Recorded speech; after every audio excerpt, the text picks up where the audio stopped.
unfortunate events.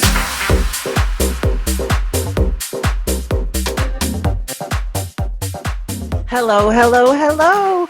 Welcome back, everybody, to the latest episode of the series of Fortunate Events podcast brought to you by who? I mean, who gives a fuck? Me, Mimi Cherry. But this show would not be here, like for real, legit, if it was not for this amazing guest that I am so honored to have today. Author, comedian, podcast pioneer, and catfisher extraordinaire of daddies, Keet Malley. And we mean not daddies in the literal sense, folks. Welcome, everybody. Hello. Thank you. I love that you're such a podcaster who has your own show. You're the first guest ever that said, welcome, everybody. I know. Hi, yes. Make yourselves at home. If you want to pour yourself a beverage, whatever you have in the fridge, we're going to have some fun. Well, from Pennsylvania to New York City, we must admit that Keet Malley is not in Kansas anymore, huh? Right. I would, when I would go back and visit the country, I get reverse claustrophobia, where I don't know why people aren't in my way, or if somebody says, how you doing? They're weirdos because they want a real answer. I was born in the country, but yeah, I love the city. I love the energy. Don't get it wrong, y'all. It's not just the country. It's the country. It's the country. It's a mile walk to the bus stop. It's your neighbor's closest is a quarter mile. It's the country. Yeah. Yeah. So the one liquor store, the one of everything, Did you even have a liquor store? I remember when I lived in Virginia for a couple of years. Well, I mean, I guess they did have a dedicated liquor store, but you could not get liquor like at the grocery store like you can here in California. You have to go to the ABC. Yeah, it's probably the same thing. We had this Pennsylvania State liquor store. Yeah. Well, anywho, you're sober now. I'm trying to be, so we're not going to get into that. But How's it going? I've gotten a lot better, and I will say that OMAT helps because hungover OMAT is not fun, right? But it really does help. Like, when I say thank you in the mornings. By the way, you guys, Keet Malley is partners work-wise, business-wise with Chemda, who runs the OMAT Club, Women at a Time.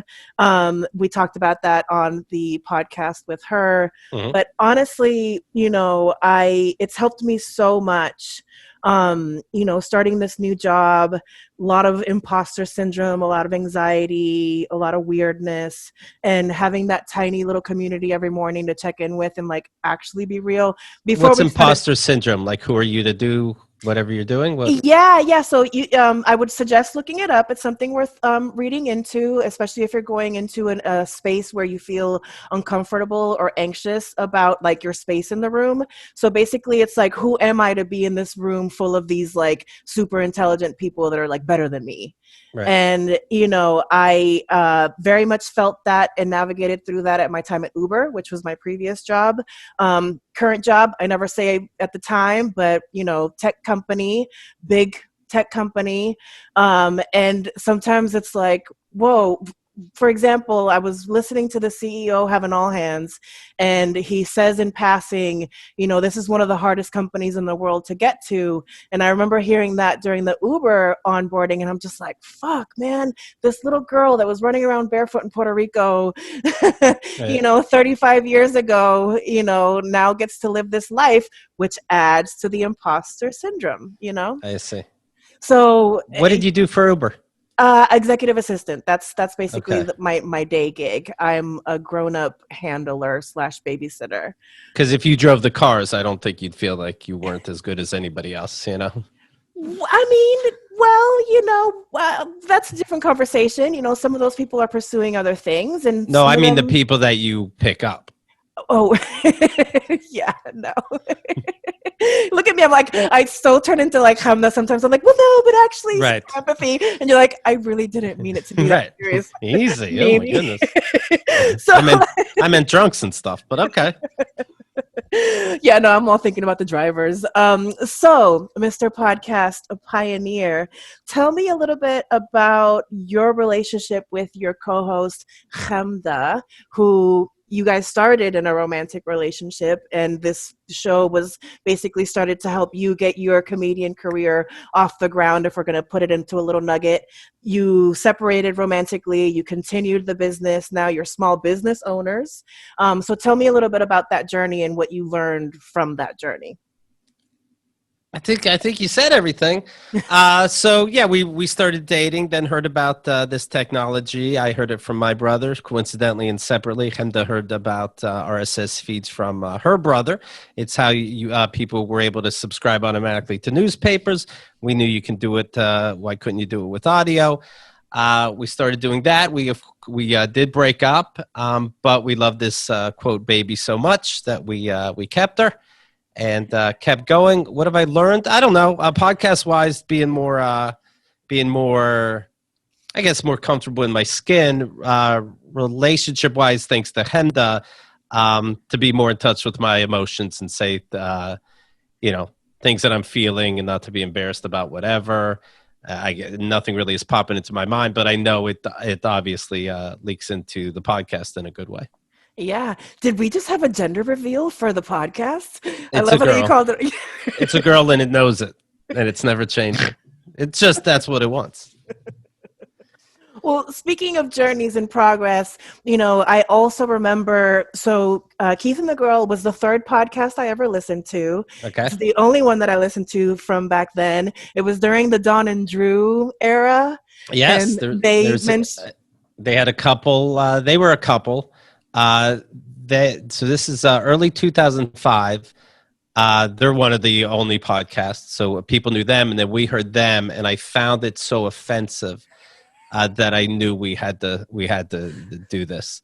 There's no way that show could be representing podcasting, and so we put out, like we're having a fake war with them, and and then they started attacking. I understand it, but they started attacking us, acting like, we got you down to our level, honey. So then that goes on a little back and forth until, life moves on. Well, I definitely chose a side along the way, and definitely Kate. Well, there's only so many hours in the day. You didn't really have a choice. Well, that was when I was living in Virginia, and that was a big part of it is, I didn't have a lot of friends. I had my mom and my stepdad. I had a long drive to work and back. And so I would listen in a boring desk job.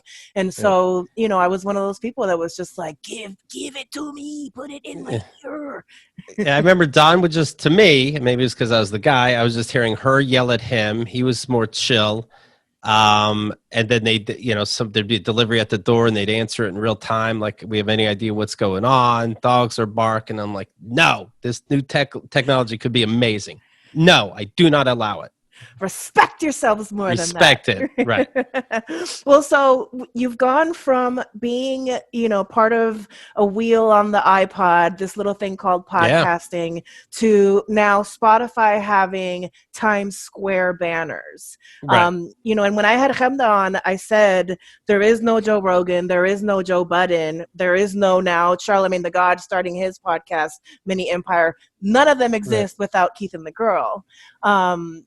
Is there anything that you stands out to you about that progression in the industry? I love it. It was on the iPod with the wheel. There wasn't a podcasting category in iTunes or the Apple Store, and now it's a word that everybody understands. I love it. It's the beginning of something. It's the beginning of a TV, and no, the more people that jump on it, the better it is.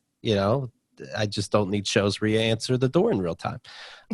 But yeah, it is exciting. Yeah, it went from people not knowing what podcasting was till, now you have $1 million deals sometimes. It's great. It's great. The progression is great. Watch somebody start a podcast where it's just answering doorbells, and it becomes like, who's on the other side of the door, especially now during the pandemic. Is it a zombie? Is it Biden? Right. But Mr. Rogers, showed you who was on the other side of the door. These people don't tell you. You hear, thank you. Okay, package is here. I'm like, what's the package? And then there's this more yelling at the husband. So you just don't like the blue balls of it all. That's what it is. You're like, completion. Right. Like, maybe if there was one reveal, like, hey, it's the end of the month. Here's everybody who was at the door. But these assholes just left you hanging. Well, not just a podcaster. Like I mentioned, you are a small business owner. I wonder, do you consider yourself that when you somebody asks you like, what do you do? Joe Schmo on the street meets you and doesn't shake your hand because we don't shake hands anymore. Well, I don't think about it. I didn't think about it until you said it. And when you said it just now, I was like, huh, yeah, I guess. I mean, obviously, I know Chemda and I are in charge, and that's exactly what it is. And I know the paperwork that we had to fill out. Yeah, I don't necessarily think about it that way, but every so often, you're like, shit, we have to do something. We're the ones in Goddamn charge. taxes. You have to do something to keep it going. You got to keep figuring out a new angle for stuff. You got to play boss sometimes. That's what, yeah, I mean, which I to don't me, like. when you have to hire and fire, to me, like that's the ultimate of being a business owner, which you've Yeah, had to do over the years. yeah, I love the stories of like when you guys would interview people at a coffee shop and it's like, are you a psycho? No. Cool. Can we right, actually trust you to know where we live? Cool. Awesome. right. Yeah, you don't have to do. Yeah, you don't have to do much, but yeah, let's give a little chance. See if you lick the menu, and that'll tell me something. And that has happened where I'm like, wow, you didn't even get past this part. And all you had to do was, drink a coffee, normal. That's another thing I think when I listen to you guys at home, I'm putzing around because now I'm always home, God damn it. Mhm. And, I'm doing laundry or dishes or something. And it still blows my mind that it blows your mind that not everybody has common sense, that not everybody has, niceness in their heart. Because I feel like Right. along the way, you were one of those people. That didn't you know what people asked, I was in the army, and people said, you Keet in the army, if you listen to Keet and the Girl, I'm loud, opinionated, that kind of thing. It's like, yeah, when they tell you you're going to get shot at, you tend to shut up and listen, or you do what your instructors say, or you're going to get in big trouble. No, I think it's very, very easy to be a nice guy, to be normal. No, when I went to get any job, and I've had a bunch, I didn't have a problem getting them. I knew how to It was the Keith.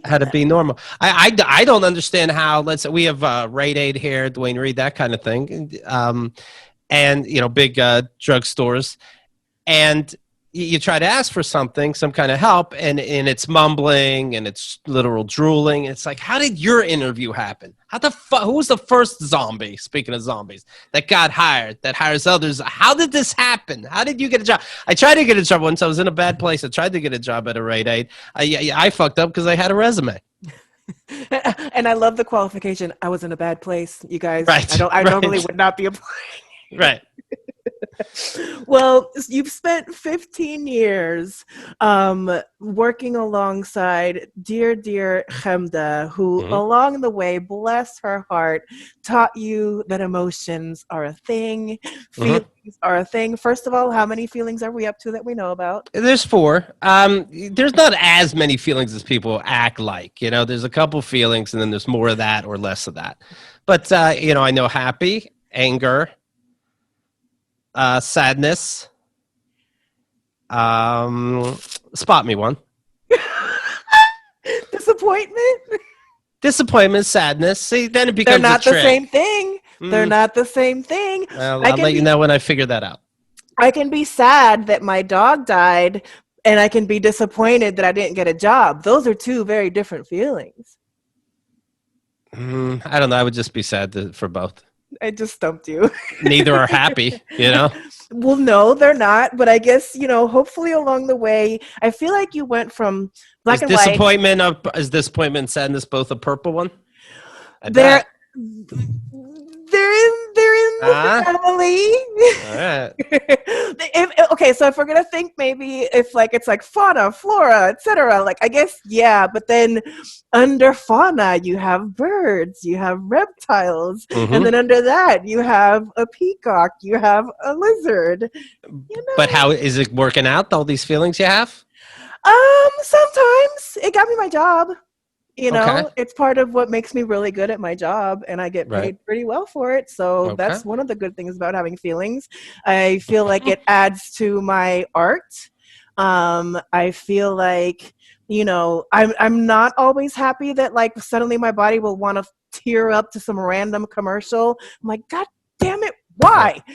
But hey, it's byproduct, I guess, right? I hear you. All right. Well, you know what? I got what you said in the back of my head, and when it comes around again, I'm sure it'll click. No, it won't. It's Probably okay. not. But look at that. That's you being nice. Right, sure, I'm very nice. I do not. I cannot allow you to say it twice and not say something. I'm a very nice person. No. Nice. Oh, I like things that are nice. I find myself now more than ever doing so many Keithisms. Like I said on Twitter, as soon as I start wishing that somebody that did me wrong gets cheated on by their spouse, then I've gone full Keith. Which, by the way, Keith, I think you should talk to somebody about that. It's the ultimate revenge when you find out your partner's doing something so still like is anti mask, let's say, during COVID. You're allowed to fuck his friends. Keith Malley. Yeah. Keith Malley endorses this message. He's begging you to do it. She's mouthing on me. This will be released on video as soon as my friend that said he was going to teach me how to do video editing actually comes through.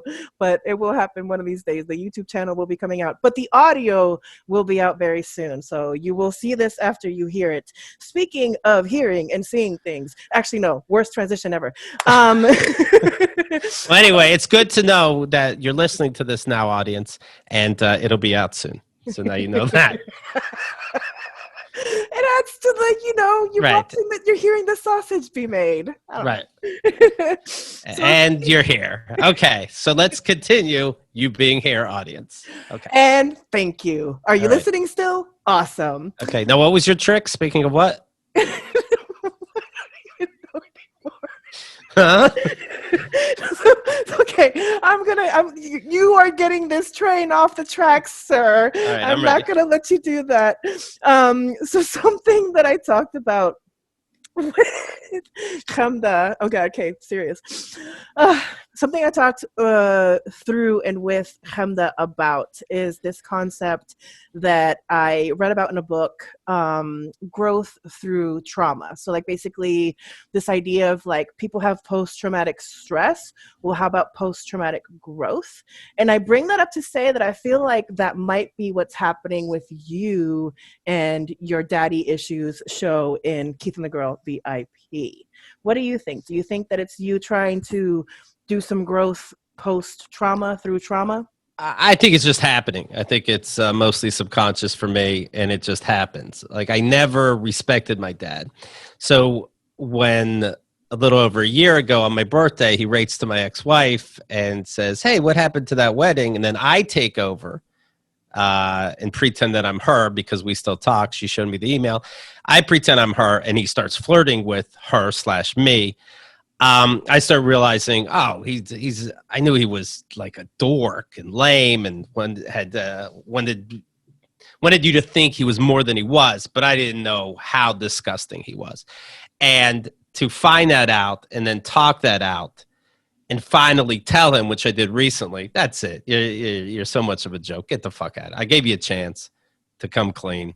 I already showed you the proof. I have keithandthegirl.com/dad. I sent him the link that has everything we talked about. When he still denies that, and I got to be like, all right, goodbye. Yeah, it feels very good. It feels very healthy. I don't have more words for that, but it's nothing. It's not like, oh, my dad let me down a year ago. No, he was always bad. I just didn't realize how bad that feels good. Yeah, it almost felt like a cathartic Pandora's box, right? The box is open. You can't, it's going to keep flying out. And I think even more to that feeling was how in the beginning, a lot of the guests would be like, I don't know, should we be doing this? This is kind of weird. Like, is this the right thing? And then how that evolved into like, man, fuck him. So let's start plotting this plan where you're going to show up with cameras. You're going to act like you're her for a hotel rendezvous. That was fascinating to listen to because I have my own daddy issues. And in the beginning, I was a little uncomfortable. But over time, I was like, oh, yeah, no, fuck him. Right. Uncomfortable around him? Well, no, about you, what you were doing with your Right. father. I see. Right. Yeah, I get that. Yeah, even in the beginning, before people would realize what a piece of shit my dad was, they'd be like, Keet, just try to make up with him and blah blah. I'm like, well, okay. At the time, I'm already in my 40s, so I think I figured some things out. Not that we can pretend everybody can change, but I figured some things out. But okay, let me ignore that stupidity. But okay, here's a little more. And it's like, oh, okay. It's like, well, I would describe some stories in my autobiography. Then I describe stories on the podcast and stories in stand-up, and people didn't know necessarily if I was exaggerating. Whether at my wedding or Chemda visiting my family at the time, she sees what's going on. She's like, oh my God, all this is real. Your impression of them is dead on. The siblings, I have 4 siblings, they have the stories exactly the same as well. Yeah, it's nice to have everybody on board and get it. Welcome. Yeah, so and it stands out to me now because I find myself when I turned 30, that was 10 years ago. My stepdad, Max, was in the hospital dying. And my biological father was on his latest drama tantrum, texting me, talking about how he was sick and was about to go to the hospital. And I was telling him, like, look, please leave me alone. My dad, who's basically like who I consider my dad, is actually in the hospital dying. And I remember that he threatened that he was going to tell my grandmother I died of AIDS, and that if he's evil, then I'm the child of the devil. I remember the last time I saw him in person, he was telling me how hot I was because I looked so much like my mom. And so I exiled him out of my life for over 10 years. Right. Last year, my grandmother passed away, and I reached out to family members that I hadn't talked to in a long time. And I'm now single, and like purposefully single, trying to work through some stuff that I felt like was daddy and mommy issues that came up in my relationships. And I am now 1 minute at a time. He doesn't have my real number. He has like the Google number, so I can ignore it very easily. But somehow I'm letting him back in because I want to heal the trauma that has haunted so many of my romantic relationships. Like what? Like subconsciously you want guys to treat you like shit? No, well, there's like literal abandonment issues. And so when you have those kind of issues, sometimes you will self-sabotage because all you know is chaos. All you know is abandonment. So before you are abandoned, you are doing the abandoning. Okay. That's very subconscious, very, very subconscious. Or allowing yourself to be in abusive relationships, because you don't know what it is to like really be loved or respected, et cetera, and some of that was from my mom too. Like I had, child, I remember, I think I was about maybe 35, and I had this moment where I sat down in the backyard and I was like, fuck, I have mommy issues too. Right. God damn it. And you know what? I so did not do this on purpose, but that is the perfect segue to the game. All right. By the way, I'm already excited. We got a woo child out of you, and we feel like we just started. Do you have a bingo card laid out? I just know what I'd like to hear. It's good to have your show back. Thank you. Oh my God. I'm like getting flustered. I'm like, oh, okay. That's like the best compliment I've received all week. So speaking of daddy issues and mommy issues, I like to have a game that I tailor to the guest whenever I can. I can't always, but when I can, I have so much fun. Okay. So for you today, we have mommy issues. All right. So I have pulled up some of the worst mothers in movie history. Okay. We're going to compare one versus the other, and you're going to tell me which mommy you'd prefer. Okay. So we have Margaret White, the mother in Carrie, or Pamela Voorhees. Can you see where we're going? Or Pamela Voorhees from Friday the 13th. I already know the answer. Okay. Which one? Friday the 13th. The mom only looked out for the son. And then of course Carrie's mom was just destroyed Carrie.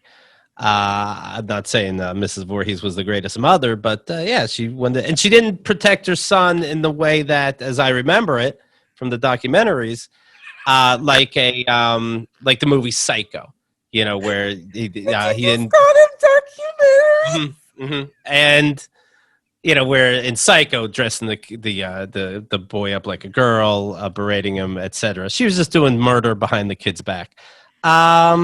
If you're being a bad person, do it behind my back. Make sure it doesn't come back to me. I'm Team Voorhees. All right, murder, death, kill, but do it behind my back. Yeah. The next set of Either way, you're gonna cause murder. So you do it. Don't make your kid do it because you fucked him up. Yeah, I mean, now the kid does it, sure, but you see what I'm saying. Well, I feel like Carrie's mom gives me like your dad vibes too. So you're like, no. Right. All the religion, all the fucking manipulation. Yeah. No, anytime you lock him in a closet, that's bad news. Next set of mommies. Who do we want to have issues with? We have Joan Crawford, the literal mommy dearest. Or I never saw it, but she hates hangers of some kind. Okay. Wire ones. Hello. Okay. Right. And Mrs. DeLarge from A Clockwork Orange. Which one's is she the one where they raped her? The mom of the psycho, basically. I don't remember the mom being in A Clockwork Orange. So basically the guy, like the woman who birthed like the psycho in the movie, basically. Oh, but we never met her, right, in the movie? I basically pulled up like a listicle and okay, I didn't mean to call you out. No, I don't believe we ever met the parents of the Droogs. So I mean, she could have just died early. Like, did all four of these guys, all four of them, the rapists, and so did all four of them have bad mothers, or did they kill their mothers? And Joan Crawford, I don't know, but I know something's about that. Everybody says the mommy dearest in a bad way. I'll give you a little bit of Joan Crawford. So Joan Crawford, I do know this. She basically had a daughter and adopted kids and treated like her natural born daughter like shit and took really good care of the kids and was just obsessed with like her career, basically, is kind of how they paint her in Mommy Dearest. Okay, sounds like a lot of psychological damage. Mm-hmm. I'll go with Joan Crawford because I know she's in that movie. Clockwork Orange, we never see these moms, so I can't judge. Okay, perfect. Beverly Sutphin from Serial Mom. Or the mother of the Shark and Jaws. Or the Wicked Stepmother in Cinderella. Serial Mom or Cinderella. I don't know what Serial Mom is. Oh gosh, what's her name? Here, this one I'll pull up. I feel like you might. Is she a killer though? Is it yes, like serial killer? She's a killer. Why is she killing? Mom. She just does it, or she's doing it for the kids? Crazy. Is she doing it for the kids? So here. I'll read you the synopsis. Okay. Serial Mom is a 1994 American comedy crime film written and directed, starring Kathleen Turner. So that's why I figured you might recognize it. Ricky Lake is in it. I do love Kathleen Turner and Ricky Lake. If you listen to Keet and the Girl, I can't stop talking about those two. So a sweet mother finds herself participating in a homicidal activities when she sees the occasion for it. So she's just the occasional serial mom killer. Right. That's tough to say. Because the murder's not nice. But how bad did Cinderella even have it? She wasn't given the good. What'd she have to do? Like mop the floor and stuff? Well, mop the floor, do the dishes, do the laundry, get them ready, cook for them. And also deep down, like she had to know she was the pretty one, right? Doesn't matter if you know you're the pretty one. See, serial mom. I mean, it doesn't matter how pretty you are if the shoe fucking slips off while you're running out, but suddenly magically fits when he comes around. Let's talk about that. Right. It doesn't matter if you're pretty, but if the shoe fits. I'm going to go with serial mom, but I only have so much information. All right, perfect. We're down to the last pair. Am I winning? Mommies. Oh my God, you're so winning. All right. Like feels tiger good. Blood winning. All right. Winning. This is the best pair of mummies. Okay. The Queen from Aliens or Norma Bates from Psycho. Oh, there's no question. The Queen from Aliens is better. I happen to bring up the mom from Psycho and why she's the worst. And Queen of Aliens is just protecting the aliens. They walk into these soldiers, see these aliens, they just start shooting at them. They never tried to sit down and have a meal with them. In fact, you want to talk about being nice? I'll tell you about nice. I'm nice to the core. When I play a video game, I played Grand Theft Auto, and I start driving, and I'm like, well, I'm not going to just go around and start shooting people. They just told me I got out of jail. I'm going to behave. And so you start, and you come at a red light, and then all these cars start bumping into you. I'm like, I'll wait till the light turns green. Then other cars keep hitting you. I'm like, well, now I got to be an asshole. And then I start shooting them for being so rude. But right away, I'm like, I know what the game is, but you got to play it normal. Anyway, they just started shooting at these aliens. So eventually somebody with 7 sets of teeth has to eat your face off. She's a much better mom than Mrs. Bates. Well, you did amazing. Thank you. Have no issues. You have all the mommies. Thank you. Thank you. Yay. And actually, that made me think this is super impromptu, but I had been kind of bouncing around in my brain a little bit. So as a lifelong stepchild, let's maybe call this stepdaddy issues. Okay. How many stepkids do you have? 3. I want to make sure you still remembered. 13, 15, and 17. Oh my gosh, you took the next question out of my fucking face. Perfect. How many boys, how many girls? 2 boys. Middle girl. Okay, perfect. Do you hang out with each of them equally or at all? For what? I just 13, 15, and 17. What the fuck? Yeah, sure. Have we had one-on-one time? No.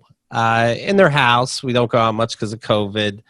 But we'll go as like a family sometimes, me, mom, and one of the kids. And they have a daddy in their life. They have a daddy that isn't the daddy, and so probably not the best daddy. But yes, somebody is in their life sometimes. Okay, perfect. So this is where it's no longer a game, and this is just me having therapy. So Keith, please, yes, as a former and still current fucking stepchild who at 40 years old was last year having to process, the latest husband and whatever the fuck, take a little bit of time, like think of them like little podcast guests, and just try to get in their brain a little bit and show that you care, because and I was going to say, especially for the girl, but no, for all of them, because every child needs a tribe in their life, strong people in their life.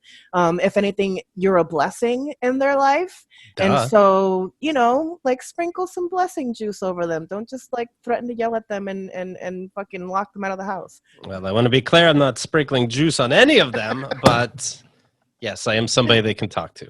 Okay, good. Well, I just wanted to make sure. I just, sometimes I yell at the podcast. But sounds like you're doing great. Oh my God, so great. So thank you, Keith Malley. We are rounding this out. This silly little show. We have a speed round. I remember that you sounded so excited for a speed rounds. Doesn't matter what the game is. Doesn't matter if it's an Olympic sport or who's the worst fake mom. I love speed rounds of all kinds. Now, do you like the speed or the round? I couldn't tell you. It's something about the combination. All right. So these are the same questions for every guest.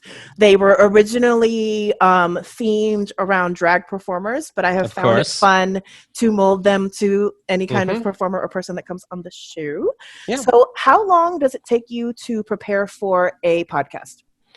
I spent a minimum of 3 hours before the show, looking up the guests and news articles, that kind of thing, and then figuring out what news articles best relate to this person, assuming it's not, international mega news.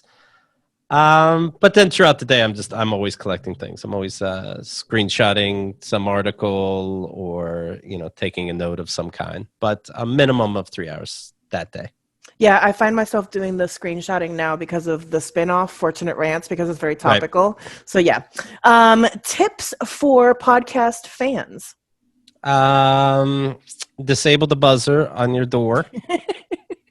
If you have a problem with people buzzing you while you're doing your show, turn your phone off. Have your computer plugged in. Well, that's a tip for a baby podcaster. But so, like, for example, the question, like, tip for drag fans. So, like, I just had a drag performer on before. Don't hug us to the point that you pull our wig off. Don't hug me. Yeah, same things I tell my kids. Don't hug me. Don't hug Keith. Right. I don't know. I listen. People don't know about active listening, and listen to what the person's saying. Yeah. Nice.